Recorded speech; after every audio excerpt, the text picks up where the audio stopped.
I'm Brent Vartan, managing partner and co-founder of Bullish. Today, I am here with the amazing Nick West of the Amazing Bandits. One of our recent investments out of our early stage consumer fund is one that we haven't been talking about for a little bit. They've been busy and we've been watching very excitedly about what they're doing. I'm going to tell you a little bit about Nick, and then we're going to talk a little bit about some stuff. Nick West is co-founder and CEO of Bandit Running, an apparel retail company that offers sports and athleisure apparel with a focus on community. Prior to founding Bandit, Nick was the CEO and head of e-commerce at Carabelli, maker of baby food, aiming to promote healthy brain development in kids. Nick's also awesome. He has a ton of experience in e-commerce, revenue management, and sales strategy at the really interesting jet.com and more. So thanks, Nick. Thanks for being here. It's Thanks awesome for having me. Talk to the audience right now just a little bit about how it all started and how it all came to be. And then I want to talk about really the customer, how you think about the customer, because that's so critical. Yeah. So I would start with this story by saying that for my brother and I, Bandit feels like our life's work insofar as it's really like a culmination of everything that we've been passionate about in our lives and then have really focused on in our careers. And so we grew up in the surf and skate scene in New Jersey, and we had always really had an appreciation for brands that were born within subcultures, like the Stussy and Supremes of the world, which are really big global brands, but started off as like, five guys with their own very unique perspective on their subculture that ended up really having an impact on broader culture. And so that was something that like him and I have always just really appreciated. And we're always, DMing each other, cool brands that we really like that are in those subcultures. Meanwhile, we both had a lot of experience in e-com and consumer brands, me building the baby brand, my brother built the shopping app at Jet.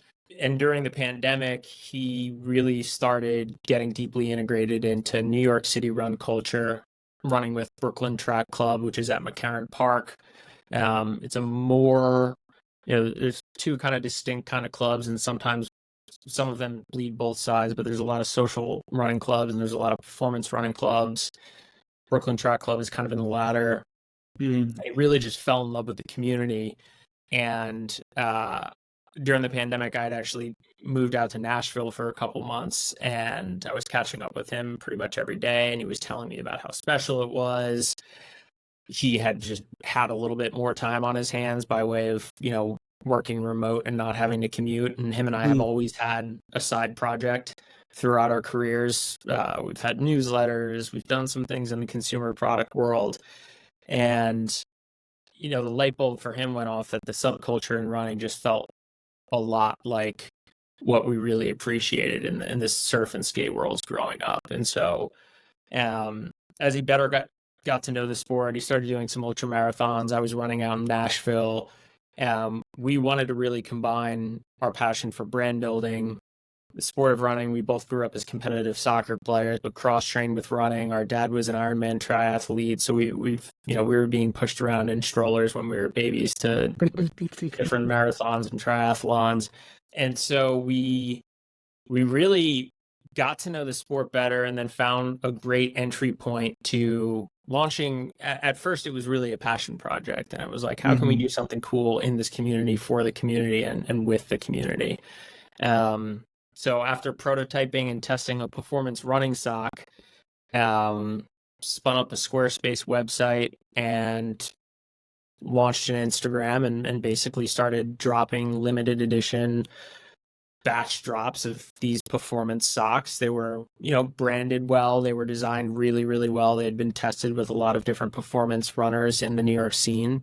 And it was done in a way that we had appreciated from these other kind of brands that came up organically. We weren't spending money on marketing. We weren't pushing the product.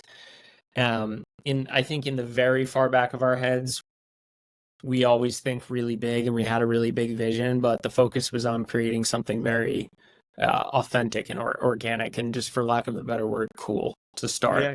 And I think that perceived lack of effort or marketing or pushing it on people really had that effect on the New York City runner. And New Yorkers in general are all about the if you know, you know, and things that don't have mass appeal from the start.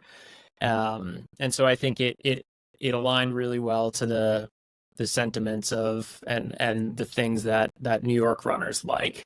And it got bigger and bigger throughout the first year. We aren't apparel designers, and so we dropped a couple of other products that are lower stakes, like a hoodie and a run hat.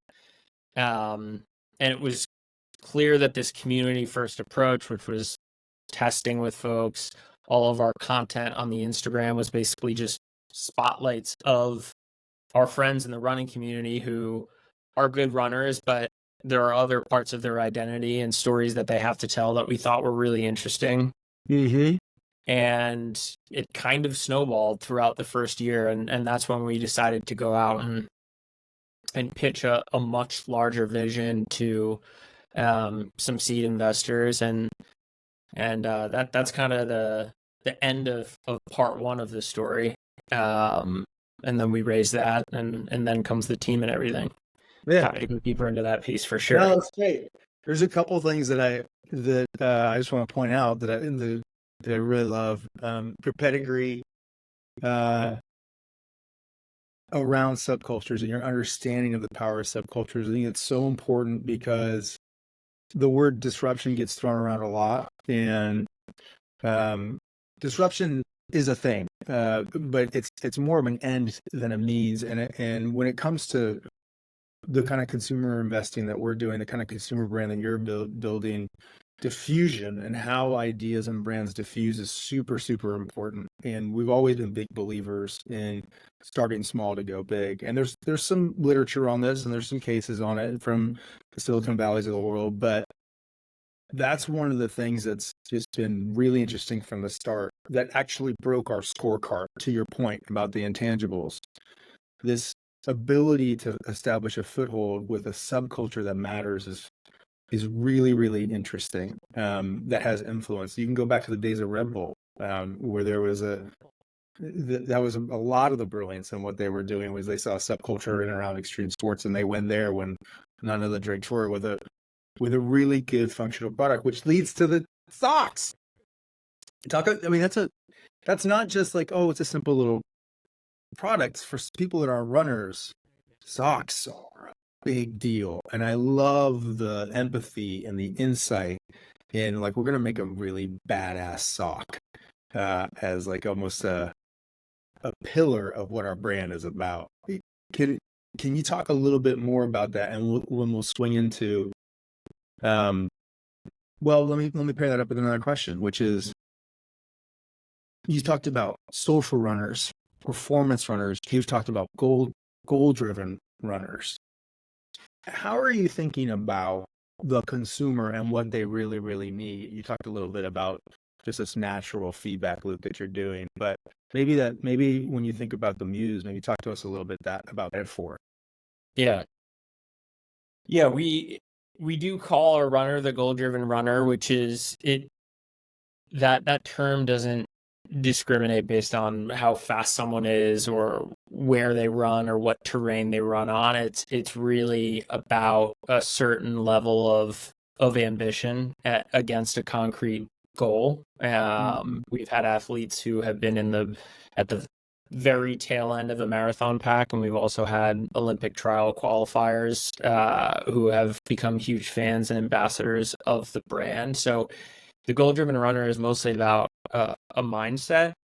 And then one click deeper, specific to Bandit and how we create apparel and who we create it for, is that our specific customer, it's two things. They don't want to sacrifice style for function. It's somebody who, when they're going out the door every morning, they care how they look and they think about aesthetics. And it's very important to the majority of New Yorkers, which is, New York is our muse as a location.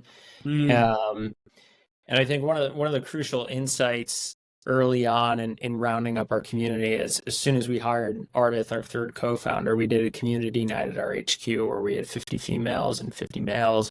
They came, we talked to them, and they were all proud of being runners. It's definitely a big piece of their identity, and a lot of them told us that they want to be able to display that they're a runner, and that's a unique piece of their identity while they're training, but also when they're not training. That's why we do a lot of lifestyle apparel, and so it's this mindset, and then I think it's the person has a certain perspective on how they present themselves to the world, and it's not this persona that we've laid down, and every decision that we make is based on this static thing.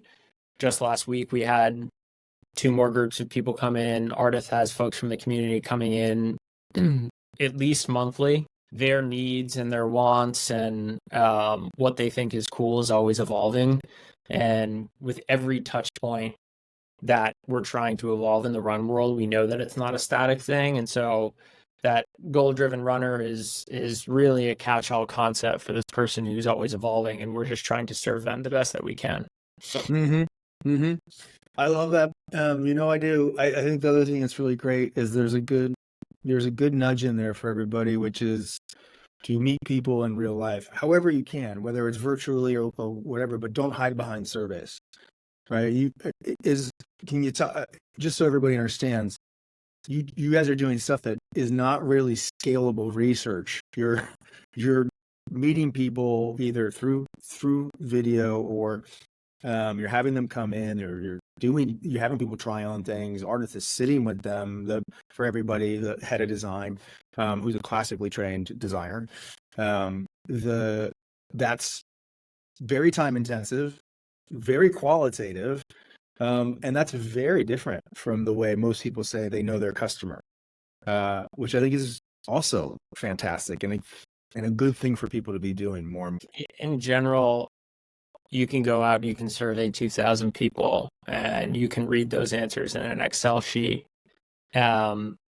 We've definitely found that, when we do a major marathon pop-up and we're meeting people from 50 different countries around the world, and they're giving you feedback, and you compare that feedback with the emotion and the power in their voice, and you hear something that really feels like that person is just super passionate about what they're talking about. You get this kind of gut instinct that it's something that you should be focusing on. You can definitely dig deeper and prove those things out with further research, but in my view, anecdotes and those one-to-one interactions can definitely be as powerful as some statistically significant focus group or survey. Love that. That's great. Great. It's a human endeavor. Businesses aren't math problems, and brands aren't either. Yes. This is a question that you just kind of inspired. I'd love for you to talk about. Let me take a step back, and maybe we said this to you, which is where is the brand over investing based off the norm of what the comps are to do something remarkable, to drive some remarkable. When I say the question, what are some of your key brand behaviors that really are worthy of attention, are worthy of talk value? How would you answer that? The pop-ups, the marathon, as you think about that stuff. Yeah, I would say at a high level, we overinvest relative to most brands just in brand marketing in general. So brand versus paid, we're 80 to, depending on the month, 85% brand marketing efforts, and about, I think it was last month, 83% of our sales were organic. And so at a high level, we're thinking about not the programmatic CAC efforts that are money in, money out. And then one click deeper into that brand marketing bucket, we invest a lot in creative and storytelling. That's probably our majority bucket. We think that really focusing on ideas that rise above the noise, and then figuring out the best ways to distribute those via different content and distribution channels can really emotionally connect with the customer in a way that an Instagram ad cannot. And I think we think of as our marketing as much entertainment as it is actually selling product.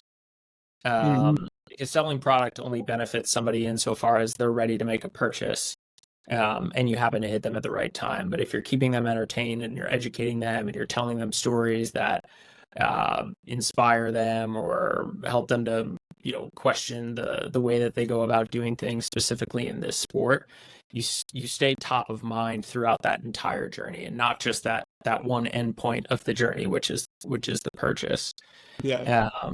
And so we have our newsletter where we're highlighting, people who have that cross-cultural appeal. They're a runner, but they're an artist. We are there during their biggest moments. We have the marathon training program that we invest a lot into, a virtual one and an in-person one in New York City.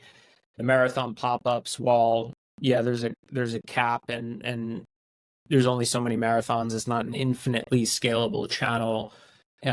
Having a presence and having a material emotional impact on somebody's weekend that they've been training for 16 weeks can have a huge halo effect when you happen to be that brand or that team of people who made that weekend so much better for them, because they're going to be talking.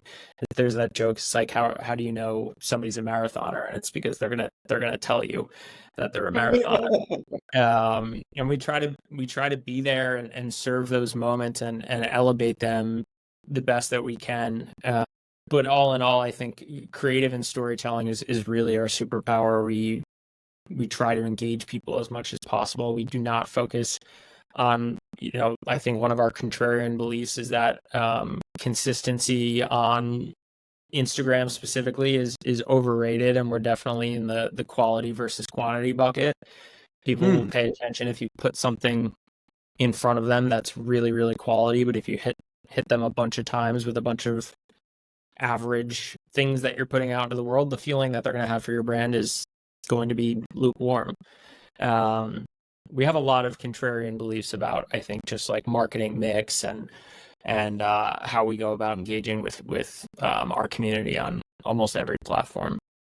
Let's talk a little bit about physical presence and how you've thought about that.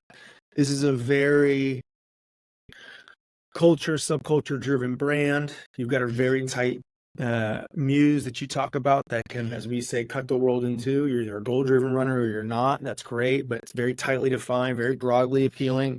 You run a drop system, which I love when I show this to people, other investors. I think I told you the story. They're like, "Oh, I went and this was sold out. You're leaving money on the table." And I'm like, "Man, that's kind of, you don't ever see it."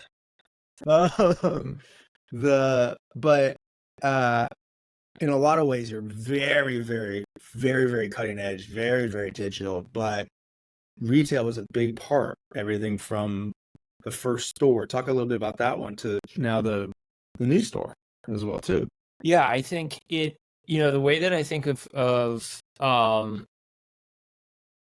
distribution channels is that be it we're selling in a specialty run store, or it's our own store, or it's our D2C, they all have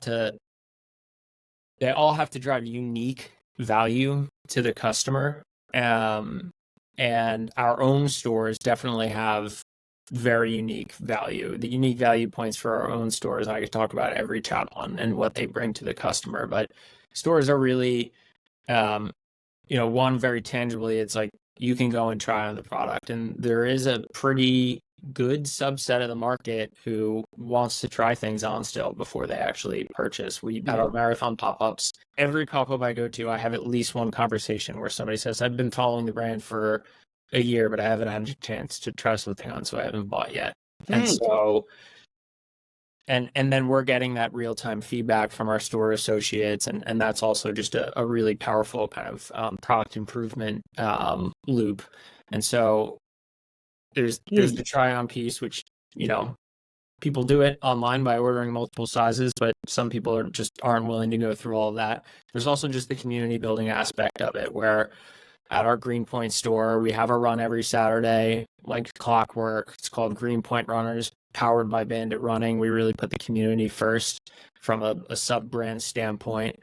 And that really is just the physical manifestation of our own little subset of the community, and it has its own vibe. It's very much a social running club. We've had so many people do their first 4-mile run ever with that group. And I think it's also just this physical space where we can come and really make concrete how people feel about the brand by way of actually stepping into a physical space and not going on a website, which is a totally different experience. And so the Noble store in Greenpoint was really this kind of case study for us. It was our first store. We've learned a lot. We did what we do best in terms of building community. Really, from the start, the group was really big. It was a special vibe, but we also learned a lot in terms of how to run retail. And now we're opening up our flagship in the West Village, which is really what we've always wanted to do with a store experience. It will have a cafe/runner hangout that you can go to it'll be open from 7 a.m. until 7 p.m. And then the retail portion, there's going to be just a lot of moments of storytelling throughout the space. We're really going to be amplifying the experience during the 16-week run up to the New York City Marathon, particularly in that spot. The corner that we're at is like the second most trafficked run corner in all of Manhattan if you look at a Strava heat map. It also happens to be in between the two best slice shops in Manhattan. So it's a very perfect little union of go do your run and then reward yourself. But it's really one spoke in the omni-channel wheel. I really feel like omni-channel from day one is the way of the consumer brand future. I was, 5 years ago, if you asked me what the right distribution strategy was, I would say don't give anybody else an arm's reach of your customer. Own the email, own the relationship, first degree. And at the end of the day, you need to be where your customers are looking for your products. And so we've got a ton of good, really retail specialty store accounts. We've got this growing store footprint. We have special value for our membership and our members who come to our direct-to-consumer site. And then there's an entirely unique experience when we pop up at these major marathons. So they all play their role. And in each of those channels, we're really able to uniquely learn about different runners. The runner who shops with us and learns about us in a specialty run store is a little bit different of a profile than the person who's like super tapped in and comes to a store in Brooklyn. So that omni-channel mix also helps us to really just grow our audience and who we appeal to. Yeah, that's great. A lot of what we talk about is, the kind of the post 2008 birth of kind of new 21st century brands. A lot of them are quality products, wonderful branding, magnetic team. When you look at Bandit, you have a remarkable products, you have a remarkable branding, and you have remarkable teams. But that also is just the start. What I just heard is a really thoughtful way in which you're trying to meet your person where they're at on their journey towards whatever they're trying to do in running. And that is multifaceted, and it's omni, and it's all those things. You and I have talked about building a community of partner brands. You're not operating the coffee in that flagship store. Your loyalty program or your partner benefit program is one of the best in running, and it's not all running stuff. And I think that's another way to think about community, and something we are incredibly encouraging of is that you got to find partners that have very similar brand values where you can do the 1 + 1 = 3. And I think most people think of community just as, oh, I'm going to send out a survey and make what they want. And that's just like the tip of the iceberg for you guys. Maybe expand on like how you think about, here it is, that like community in that way. Is that a fair characterization of the way you think about that? Is it like that? Yeah, for sure. In terms of brand partnerships and how we think about serving the community, there's definitely I would say like second degree behaviors or needs that the runner has. We would never go out and partner with a toaster brand. Right. I use toaster a lot as an example when I'm on podcasts. I don't know why. I feel like it's the one thing that's not connected to anything else. And so anything that we're doing to amplify our brand or serve a community does have a very intuitive, logical connection to the lives that and the unique experience that a goal-driven runner has. And so we initially built our membership program, which is really like at the center of the entire model. It's a loyalty program on the surface, but it is much more than that insofar as we're really looking to fulfill the needs and elevate the experience and bring better value to the folks who have committed to the Bandit brand in these second degree ways. So we know that the goal-driven runner is going to go to a marathon at least once throughout the year, or a half marathon. And so we partnered with Citizen M Hotels because they have locations in all the major marathon cities. We know that they're looking for healthy nutrition. So we have a great partnership with Daily Harvest for a runner's box that they can get for free when they sign up. They're going to be fine buying footwear. We don't sell shoes. They can get a 20% off discount on ASICS. It's the only place in the world that you can get that. Shout out ASICS. And so, for that membership piece specifically, those models, like, they exist. There's, Amazon Prime, American Express rewards. And this is really like a very focused version of those, which seeks to just really connect the dots in the totality of the running experience within a first or second degree way to just make everything easier and better value to them throughout the year. If you were to map out the customer journey for that goal-driven runner's life, we're really thinking about how do we drive more value to the customer across that entire journey. And what that really is, in essence, it's serving the community. Like you said, it's not like going in and trying to build your own community out of thin air. It's really identifying that the community exists, identifying that they have needs, and identifying the opportunities for you to insert yourselves in ways that make their experience to the sport that we're building a brand out of better. Yeah. And so there's just so many multifaceted benefits to both the customer, and then when we're partnering with these brands, they're shedding a spotlight on Bandit. It helps grow brand awareness for us.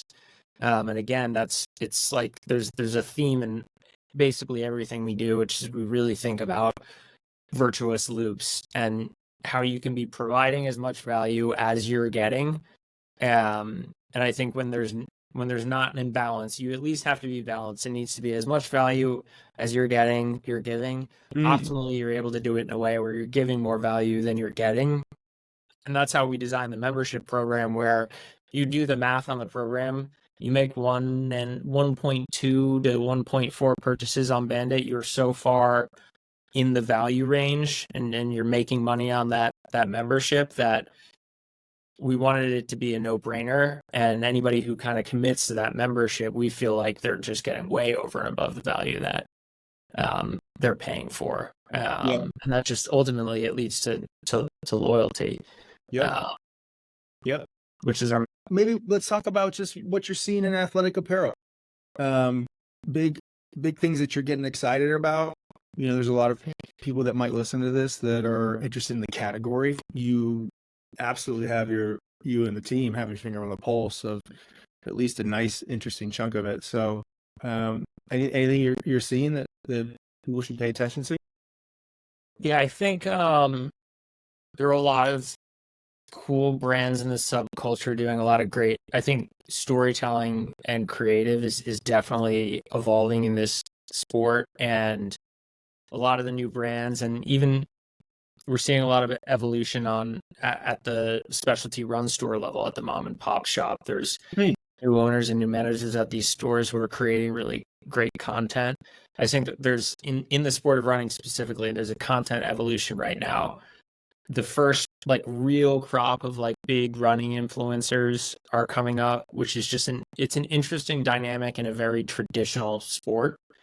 And it can be at certain levels a very gatekeepery sport. And so you've got the old guard, and then you have people who are running down the West Side Highway with a phone in front of their face, and it's really interesting to see those two things coming together right now. And for us, we're really deeply invested in storytelling, but we also really want to honor the traditions of the sport. And so I think us and you see a lot of other brands trying to figure out how to do that storytelling in a really authentic way, so that again, you're not pissing off the old guard of the sport, but you're also meeting this new dynamic that's happening from a content and a media standpoint in a way that you're able to engage those new folks. And so there's a lot of great storytelling being done. There's a lot of great creative that's not just the person running in the perfect stride that you've seen for the past 40 years in the sport of running marketing. That keeps us on our toes. We're always balancing keeping creative blinders on, not looking left and right in order to do something fresh and original, while also just generally being aware of the environment. That's like a big thing that's always on our minds. How much should we actually care about like what our competitors are doing? And I think just from a product innovation standpoint, I definitely think that like running gear is getting more fashionable on average from these upstart brands, which is a good thing. And they're getting more technical, and the feature sets are aligning better the actual needs of the runner. I think for a long time, apparel in this category has definitely been an afterthought because the big brands make most of their money on footwear. And I think in this category, you're also starting to see brand collaborations that are really interesting and that are reaching just completely outside of the sport.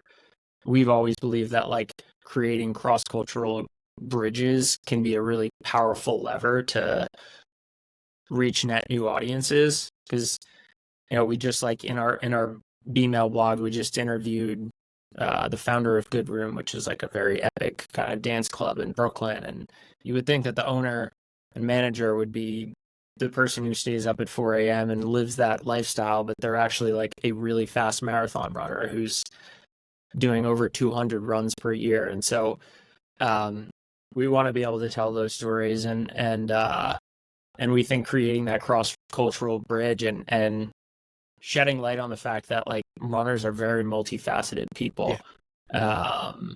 And getting to know that person better is just a better way to evolve the category and the products that are put out into the world. So yeah, there's a lot of interesting things being done. Again, to the point about blinders, like we really believe in combining community feedback with a very unique perspective on either a pop-up or the product that we're putting out into the world, and having those blinders on, I think, is really like the output of what we put out into the world.